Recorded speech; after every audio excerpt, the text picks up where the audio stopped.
शिखंडी का नाम सभी ने सुना होगा। शिखंडी को उसके पिता द्रुपद ने पुरुष की तरह पाला था, तो स्वाभाविक है कि उसका विवाह किसी स्त्री से ही किया जाना चाहिए।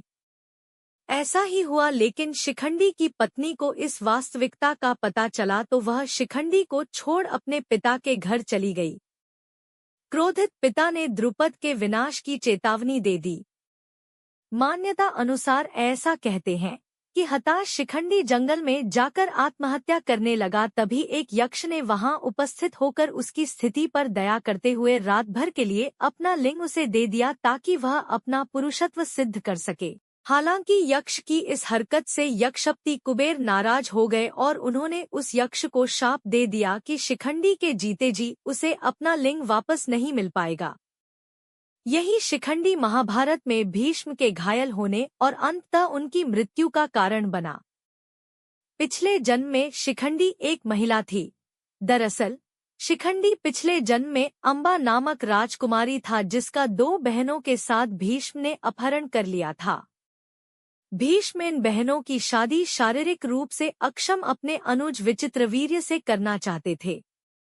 अंबा ने भीष्म को बताया कि उसका प्रेमी है और प्रार्थना की कि उसे मुक्त कर दें। भीष्म ने उसे मुक्त कर दिया, लेकिन उसके प्रेमी ने उसे अपनाने से मना कर दिया और उसे वापस विचित्रवीर्य के पास लौटना पड़ा। लेकिन विचित्रवीर्य ने भी उसे अस्वीकार कर दिया। तब अंबा ने भीष्म के सामने विवाह का निवेदन रखा, लेकिन उन्होंने तो आजीवन ब्रह्मचारी रहने व्रत लिया हुआ था। अंततः अंबा ने परशुराम से न्याय की गुहार की। परशुराम ने भीष्म से युद्ध किया, लेकिन परशुराम को निराशा ही हाथ लगी।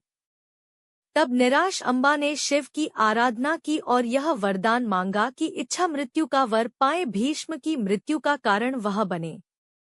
शिव ने कहा कि यह अगले जन्म में ही संभव हो सकेगा। अंबा तब मृत्यु को वरण कर लेती है। यह अंबा ही शिखंडी के रूप में जन्म लेती है।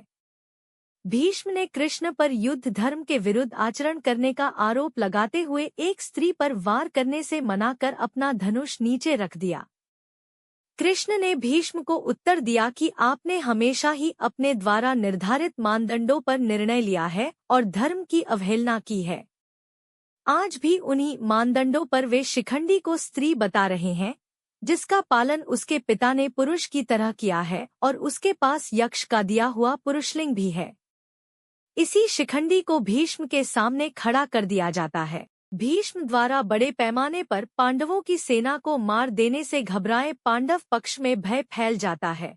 तब श्री कृष्ण के कहने पर पांडव भीष्म के सामने हाथ जोड़कर उनसे उनकी मृत्यु का उपाय पूछते हैं। भीष्म कुछ देर सोचने पर उपाय बता देते हैं।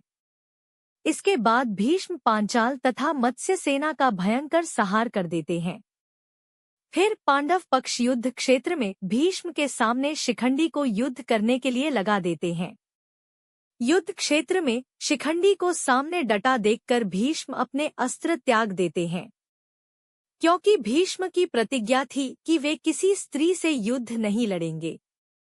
भीष्म ने कृष्ण पर युद्ध धर्म के विरुद्ध आचरण करने का आरोप लगाते हुए एक स्त्री पर वार करने से मना कर अपना धनुष नीचे रख दिया।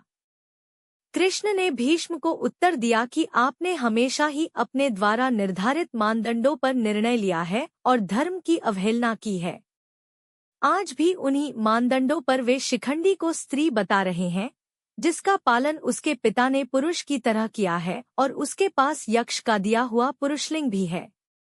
भीष्म के सामने अपने रथ पर खड़े शिखंडी ने लगातार भीष्म पर तीरों से वार किया, लेकिन भीष्म के कवच से तीर टकराकर गिर जाते थे। शिखंडी के तीरों में इतनी शक्ति नहीं थी कि वे भीष्म की छाती को छेद पाते। तब अर्जुन भी पीछे से भीष्म पर वार करने लगे। अर्जुन और शिखंडी के तीरों के रंग एक थे, इसीलिए और नजर कमजोर होने के कारण भीष्म अर्जुन के तीरों को नहीं पहचान पाए। इस तरह शिखंडी के कारण भीष्म को शर्षया मिली।